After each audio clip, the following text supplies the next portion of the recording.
धारयतीति धर्म धारणा धर्म मिथ्याहो धर्म धारयति प्रजा यस्या धारणा संयुक्त स धर्म निश्चय।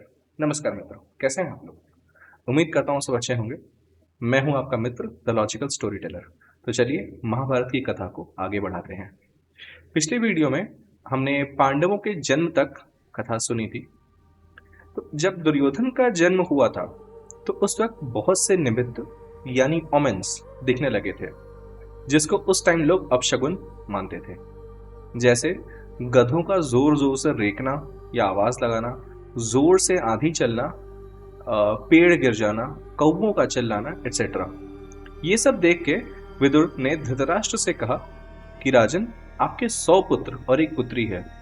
सबसे ज्येष्ठ पुत्र के जन्म के साइंस बहुत नेगेटिव दिख रहे हैं और ऐसा लग रहा है जैसे कि अगर ये जिया तो वो संपूर्ण फैमिली खत्म हो जाएगी, पूरे आपका जो परिवार है उसका सर्वनाश हो जाएगा। तो इसको आप त्याग दीजिए। अगर एक इसके त्यागने से अगर आपका पूरा परिवार बच जाता है तो इसका त्याग देना उचित है। इनफैक्ट इसको त्याग देने के बाद भी आप 99 पुत्र और एक पुत्र के पिता रहेंगे। तो इस चीज को उन्होंने एक श्लोक में बोला था जो पर्सनली मुझे बहुत पसंद है। सो वो श्लोक है, त्यजेदेकं कुलस्यार्थे ग्रामस्यार्थे कुलं त्यजेत, ग्रामम जनपदस्यार्थे आत्मार्थे पृथ्वीं त्यजेत। इसका मतलब है कि लॉजिक डिक्टेट्स कि अपनी फैमिली के हित के लिए अगर किसी एक को त्यागना पड़े तो वो धर्म है। पूरे गांव की भलाई के लिए परिवार को त्यागना धर्म है। पूरे जनपद यानी स्टेट की भलाई के लिए अगर आपको अपने गांव का भी त्याग करना पड़े तो वो धर्म है। परंतु आत्मा की भलाई के लिए पूरी पृथ्वी का त्याग देना भी धर्म कहलाता है। इसका एसेंशियली मतलब है ग्रेटर गुड आपको देखना चाहिए और उस हिसाब से आपको निर्णय लेना चाहिए। मैं तो काफ़ी बड़ा फैन हूँ, बट अगर आप लोगों ने पॉपुलर जो फ्रेंचाइज है अगर आप लोगों ने उसको कभी देखा या सुना है तो मुझे 2 का स्पेसिफिक ध्यान आता है। एक है स्टार ट्रेक और दूसरा है नारुतो। उन दोनों में भी इससे फैमिलियर चीज़ें हमें देखने को मिलती हैं। जैसे Star Trek true Wrath of Khan में स्पॉक जो है उसमें एक कैरेक्टर है, उसने एक बात कही थी, the need of many outweighs the need of few और वन। और सिमिलरली नारुतो में इटाची ने अपने विलेज की भलाई के लिए अपने पूरे क्लैन को खत्म कर दिया था। सो हम लोग ये भी देख रहे हैं कि दूसरे कल्चर्स में भी ऐसी चीज़ें कुछ सिंक्रोनस होके हमें दिखती हैं जो हमारे नीति शास्त्र में हजारों साल पहले लिखी गई थी। एनीवे, अब यहाँ पे एक और बहुत प्रचलित क्वेश्चन आता है कि धृतराष्ट्र अपने सबसे बड़े लड़के का नाम इतना नेगेटिव क्यों रखेंगे, क्योंकि उसका नाम दुर्योधन था, राइट? तो दुर्योधन तो मतलब अब बहुत से लोग मैंने सुना है कि इसका मतलब तो बुरा ही होता है। तो और एक और चीज बोली जाती है कि रियलिटी में दुर्योधन का नाम सुयोधन था। वो तो वेद व्यास ने या लोगों ने दुर्योधन को नेगेटिव दिखाने के लिए उसकी नेगेटिव चीजों को देख के उसको दुर्योधन बोला और उसका नाम दुर्योधन लिखा गया है। तो सबसे पहले देखते हैं कि दुर्योधन और सुयोधन का मतलब क्या है। तो जैसा आप स्क्रीन पे देख रहे हैं, दुर्योधन और सुयोधन दोनों ही एक कॉमन अक्षर से बना है जिसका नाम है योधन। उसके साथ दुर या सु लगाने से दुर्योधन या सुयोधन बन जाता है। सो दुर्योधन का मतलब है जिस पे विजय पाना अत्यंत कठिन है और very difficult to win over. Similarly Suyodhan का मतलब हुआ जिस पे विजय पाना आसान हो। तो जैसा कि हम लोग इसका मतलब देखते हैं, ये क्लियर हो जाता है कि दुर्योधन और सुयोधन में से कौन सा नाम नेगेटिव है और कौन सा नाम पॉजिटिव है। अगर दुर नाम लगाने से ही नाम का मतलब नाम अगर बुरा हो जाता तो दुर्गा देवी का नाम भी तो ऐसे ही शुरू है और दुर्वासा ऋषि भी हैं, उनके नाम में भी लगा हुआ है, लेकिन उन पे तो कोई क्वेश्चन नहीं उठाता है, राइट?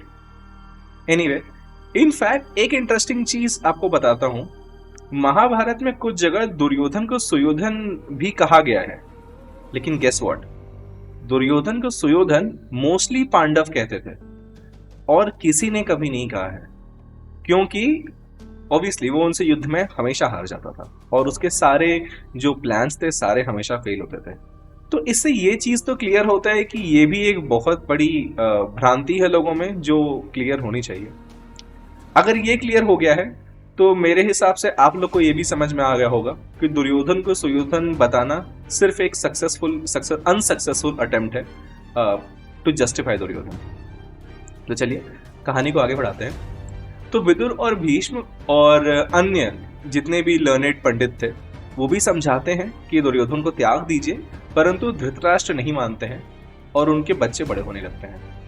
उधर जंगल में एक बार भाग्य का खेल ऐसा होता है कि माद्री नहा रही होती हैं and Pandu is overcome with a lot of passion and heat of the moment में वो अपना श्राप भूल जाते हैं और जिसकी वजह से उनकी मृत्यु हो जाती है।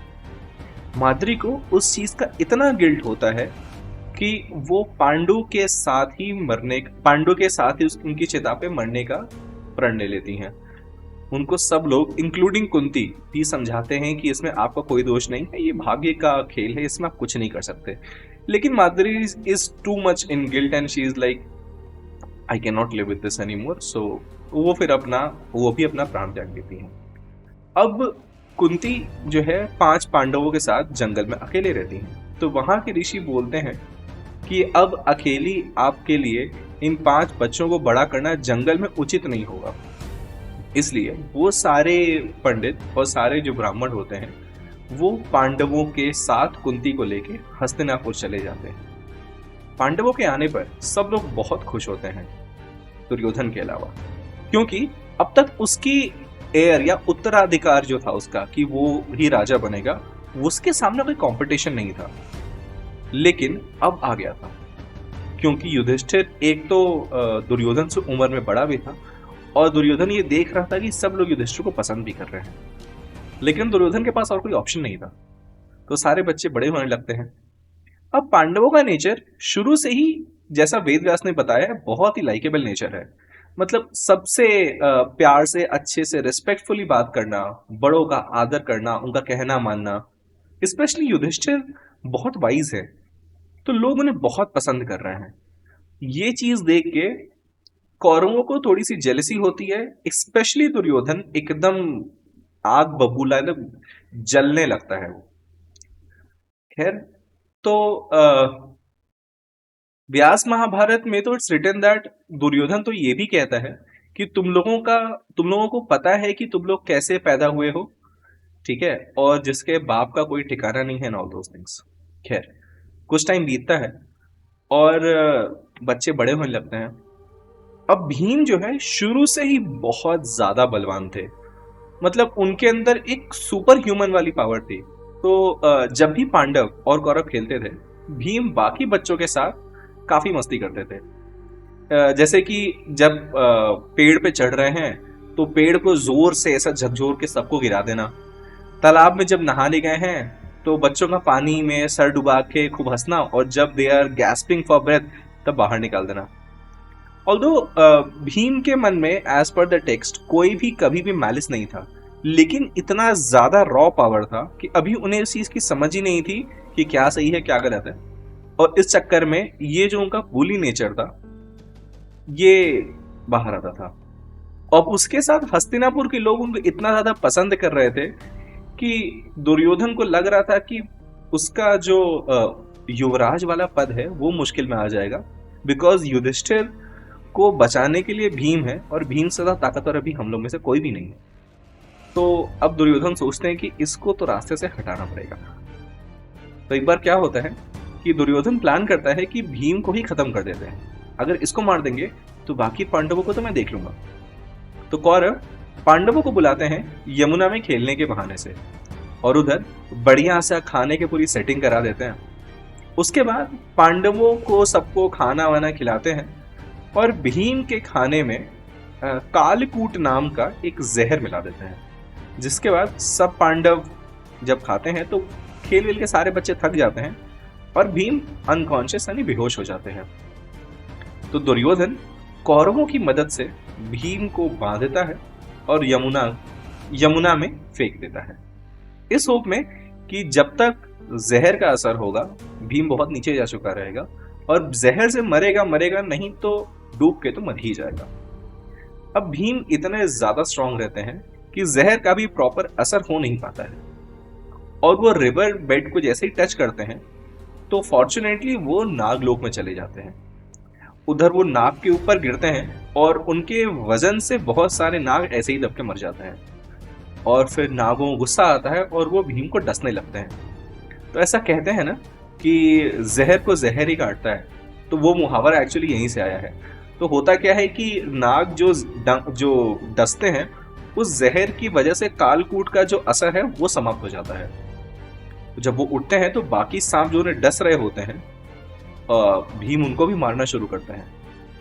तो ये बात जब नागों के राजा वासुकी को पता चलती है तो वो आते हैं देखने की कौन है और उनके साथ एक और बूढ़ा नाग जिसका नाम अर्यक है वो भी आता है। तब अर्यक भीम को देखते ही पहचान जाते हैं क्योंकि अर्यक कुंती के ग्रेट ग्रैंडफादर हैं। मतलब शूरसेन जो कुंती के पिता हैं वो अर्यक की बहन के लड़के हैं। तो एसेंशियली वो पहचान जाते हैं कि ये तो मेरा ही नाती है और फिर वो कहते हैं कि इसका थोड़ा ध्यान रखते हैं, इसका नुकसान नहीं पहुंचाना चाहिए, ये मेरा नाती है। एंड ही ऑल्सो लाइक कि वैसे भी हम कुछ कर तो पा नहीं रहे हैं इसका, तो थोड़ा ध्यान ही रखते हैं, मित्रता ही करते हैं, दुश्मनी क्यों करनी है। तो अर्यक या वासुकी भीम को कुछ 8 पोशंस पीने को कहते हैं जिसको पीने के बाद भीम और भी ज्यादा पावरफुल हो जाते हैं। अब ऐसा लिखा है कि एक पोशन में लगभग 10,000 हाथी का पावर था।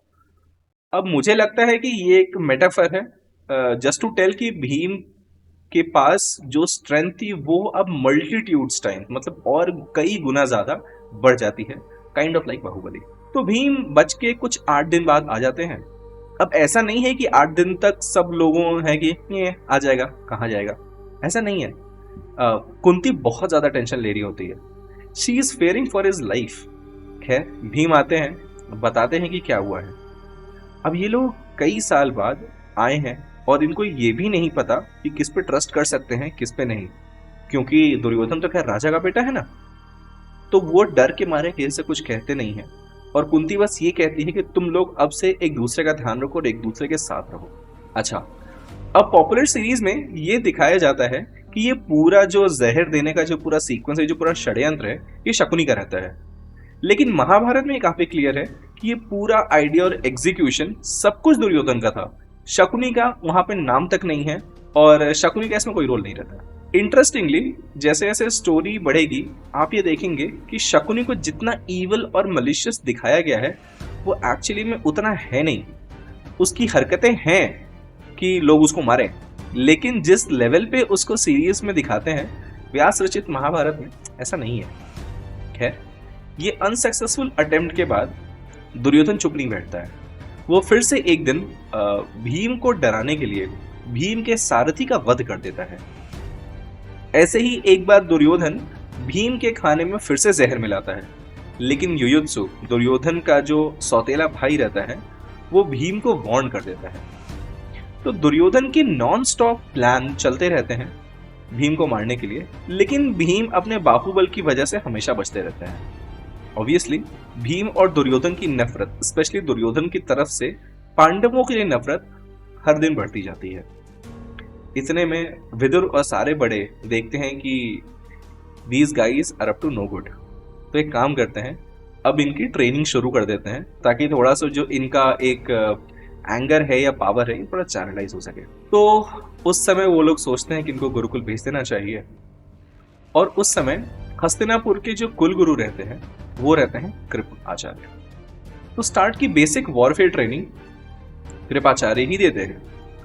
तो एक बार जब कृपाचार्य से बच्चों को बेसिक ट्रेनिंग मिल जाती है तो भीष्म चाहते हैं कि इन लोगों को एडवांस्ड वॉरफेयर ट्रेनिंग भी मिलनी चाहिए, जिसके बाद एंट्री होती है गुरु द्रोण की। चलिए आज के लिए इतना ही, अगले वीडियो में गुरु द्रोण के गुरुकुल से कथा कंटिन्यू करेंगे। तब तक इतिहास को पढ़ते रहें, पॉपुलर स्टोरीज या सीरीज या नैरेटिव को सच मानने से पहले ओरिजिनल रेफरेंस देखें। कोई भी डाउट हो तो मुझे ज़रूर बताएं, मैं क्लियर करने का पूरा ट्राई करूँगा। धर्मो एव हतो हन्ति, धर्मो रक्षति रक्षति।